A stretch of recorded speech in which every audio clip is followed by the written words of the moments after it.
Hello दोस्तों, हमारे current affair में आपका स्वागत है। ये जो करंट अफेयर सेशन है ये 72वीं बीएससी के लिए रखा गया है।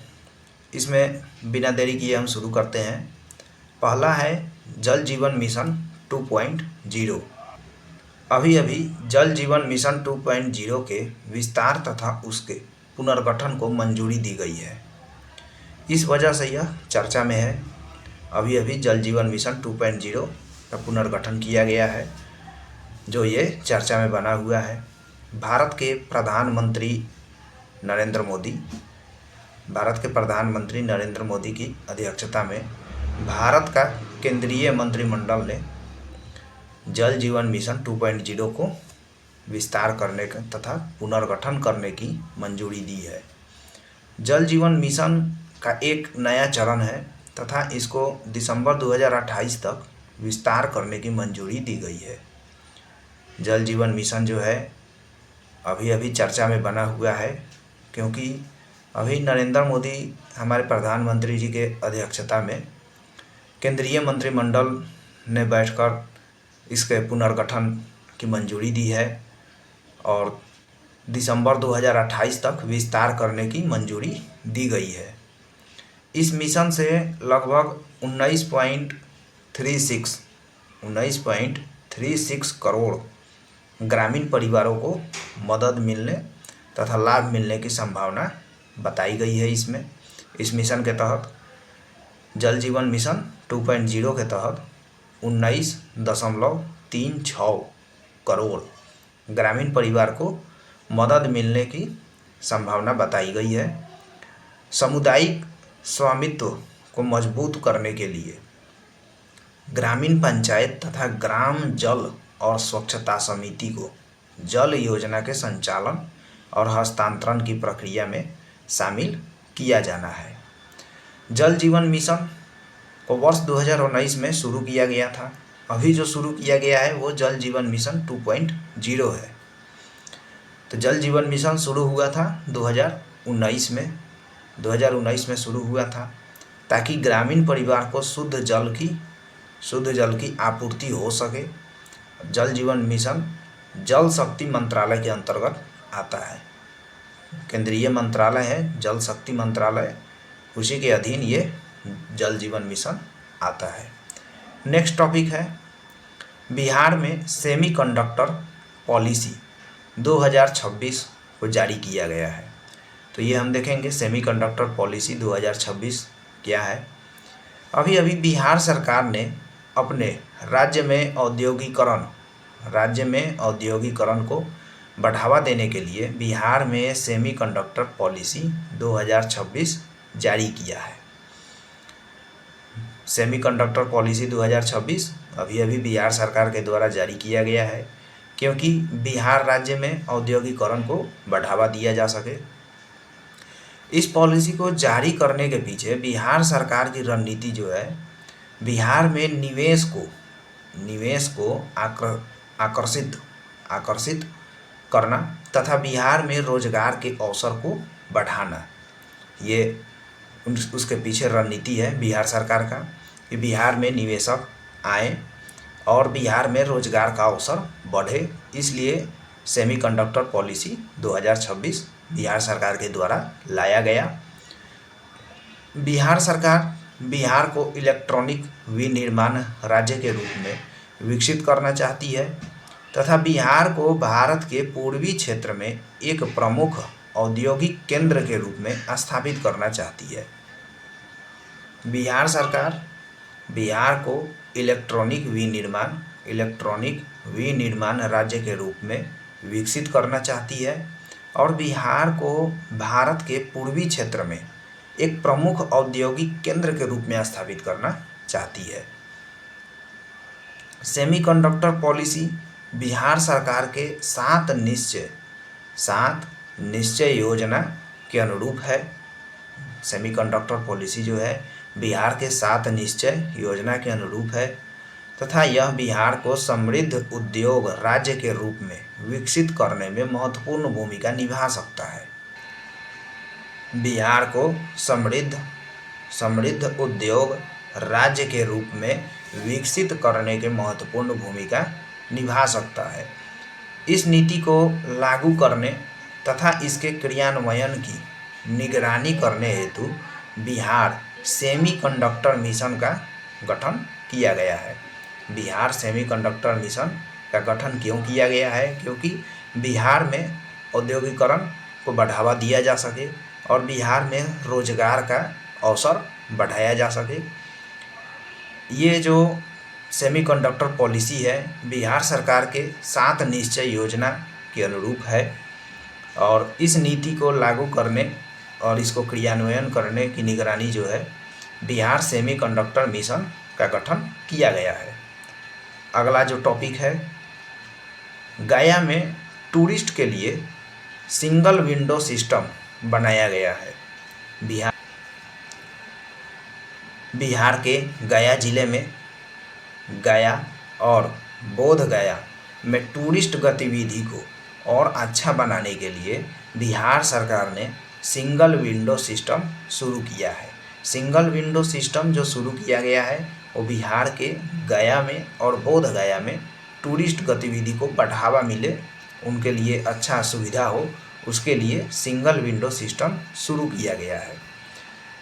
इस सिंगल विंडो सिस्टम को शुरू करने के पीछे बिहार सरकार का उद्देश्य आने वाले पर्यटक को सुविधा प्रदान करना तथा बिहार में पर्यटक को प्रोत्साहित करना, ये इसके पीछे लक्ष्य है। इसीलिए सिंगल विंडो सिस्टम को शुरू किया गया है। सिंगल विंडो सिस्टम को बोध गया में गया और बोध गया में टूरिस्ट गतिविधि को बढ़ाने के लिए, अच्छा करने के लिए इसे शुरू किया गया है।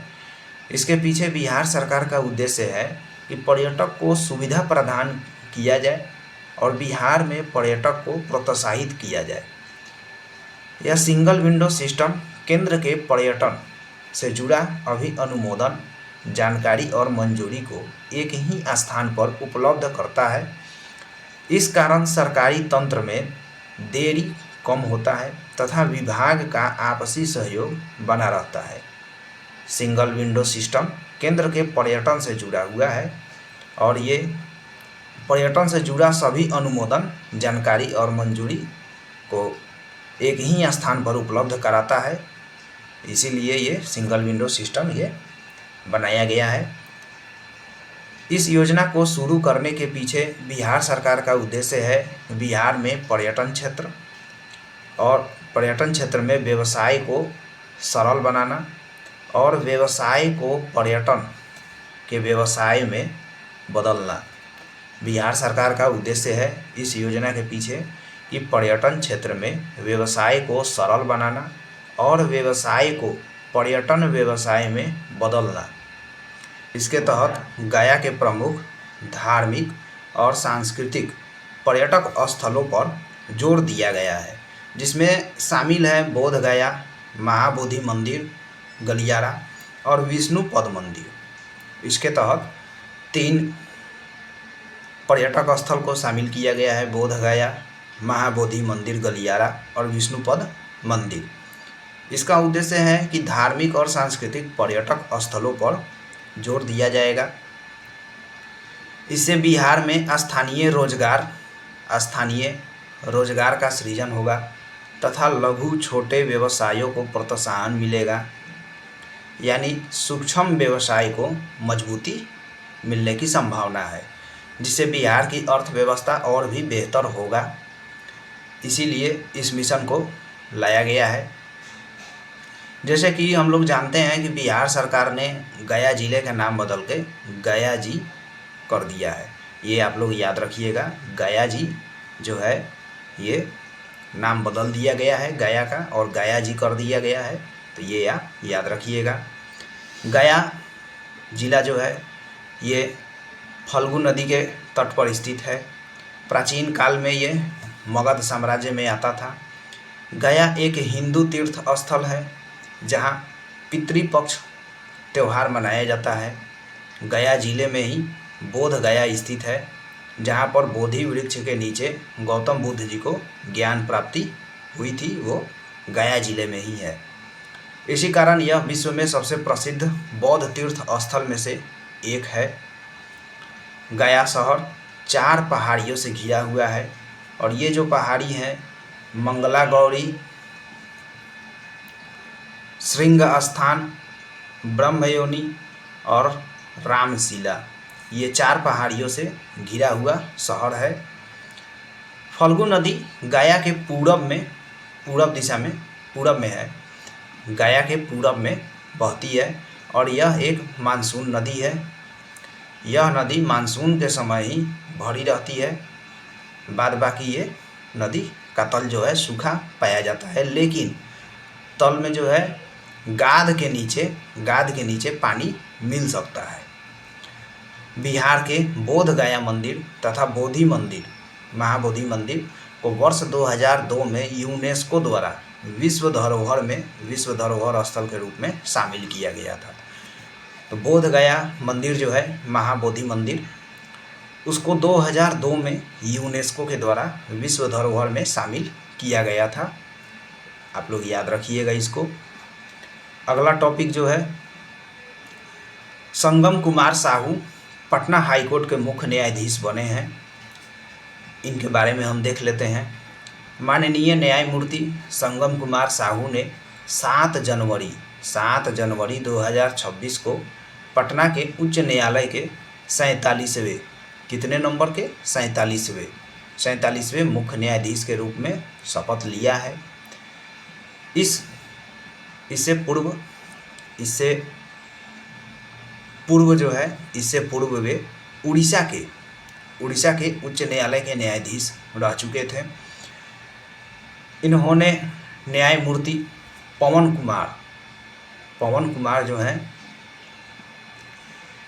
कुमार भीमप्पा के स्थान पर इन्हें लाया गया है। भारत में उच्च न्यायालय राज्य स्तर के सर्वोच्च न्यायिक संस्था है। हर राज्य में एक उच्च न्यायालय होता है, तो राज्य स्तर पे सर्वोच्च न्यायिक संस्था जो है उच्च न्यायालय होता है। उच्च न्यायालय का अनुच्छेद 214 के तहत स्थापित किया गया है। उच्च न्यायालय जो है अनुच्छेद 214 के तहत स्थापित किया गया है। भाग 6 में प्रत्येक राज्य के लिए एक उच्च न्यायालय की व्यवस्था की गई है। हमारे संविधान में भाग 6 जो है और अनुच्छेद 214 ये जो है हर राज्य में एक उच्च न्यायालय की व्यवस्था करती है। 1862 में स्थापित कोलकाता उच्च न्यायालय देश का सबसे पुराना उच्च न्यायालय है। पूछ दे कि अगर भारत का सबसे पुराना उच्च न्यायालय कौन सा है, तो वो कोलकाता उच्च न्यायालय हो जाएगा, क्योंकि ये 1862 में स्थापित हुआ था।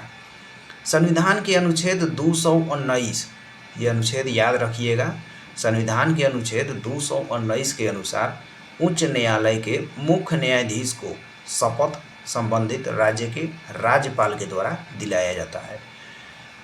अब बात करेंगे उच्च न्यायालय के मुख्य न्यायाधीश को शपथ कौन दिलाता है। तो जिस राज्य के उच्च न्यायालय में मुख्य न्यायाधीश का जो शपथ होगा वो उसी राज्य के राज्यपाल के द्वारा, याद रखिएगा, राज्यपाल के द्वारा उनको शपथ दिलाया जाएगा। इसका वर्णन है अनुच्छेद 219 में। अनुच्छेद याद रखिएगा, ये प्रीलिम्स में पूछ सकता है। उच्च न्यायालय के मुख्य न्यायाधीश की नियुक्ति राष्ट्रपति के द्वारा संविधान के अनुच्छेद 217, ये जो अनुच्छेद है बहुत इम्पोर्टेंट है, अनुच्छेद 217 के तहत संबंधित राज्य के राज्यपाल के सलाह से की जाती है। उच्च न्यायालय के जो मुख्य न्यायाधीश की नियुक्ति होती है वो राष्ट्रपति के द्वारा और राज्यपाल के सलाह से उनकी नियुक्ति की जाती है। और ये सलाह की जो बात कही गई है अनुच्छेद 217 में कही गई है। उच्च न्यायालय के न्यायाधीशों का कार्यकाल जो है 62 वर्ष के उम्र तक होता है। याद रखिएगा, उच्च न्यायालय का जो न्यायाधीश हैं उनका कार्यकाल जो होगा 62 वर्ष के उम्र तक ये होगा। अब हम आपको बता दें कि